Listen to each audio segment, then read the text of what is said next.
এতে রড বেঁকাতে গিয়ে আমাদের গা ঘামে, আর কিছু সংখ্যক ইলেকট্রিশিয়ান আছে তাদের রাগে গা ঘামে। তো এটার কারণ কি আপনাদেরকে দেখাবো। ছাদে পাইপ দেওয়ার সময় দেখেন আমাদের এখানে কিন্তু যে রডগুলো দেওয়া থাকে ডবল লেয়ারের রড, এর ভিতর দিয়ে কিন্তু কোনোভাবেই আসলে পাইপ ঢোকানো সম্ভব না।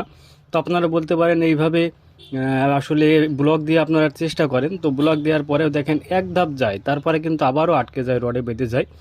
তো তারপরে কিন্তু বাধ্য হয়ে আমাদের এইভাবে কিন্তু রডগুলো বেঁকানো লাগে, তারপরে কিন্তু আসলে পাইপটা আমরা ইজিভাবে কিন্তু দিতে পারি। তো এটার কারণটা কি? তো এটার কারণ হচ্ছে বাড়িওয়ালা নিজেই কিন্তু এখানে ইঞ্জিনিয়ার এবং নিজেই কিন্তু হচ্ছে আপনার ব্যারিস্টার। এই বিম দেখতে পাচ্ছেন মাত্র হচ্ছে 4 ইঞ্চি বিম দিয়েছে, যেটা আমি জীবনে প্রথম দেখলাম। আর এখানে মাত্র 4 ইঞ্চি হচ্ছে ঢালাই হবে, 4 থেকে 5 ইঞ্চি। তো এই ক্ষেত্রে কিন্তু ডবল লেয়ার এর ভিতরে কোনো গ্যাপ থাকে না এবং একটা লেয়ারের সাথে আরেকটা লেয়ারের কিন্তু রড লেগে থাকে, ফলে পাইপটা ঢোকানো সম্ভব হয় না। বাধ্য হয়ে আমাদের এই পথ বেছে নিতে হয়।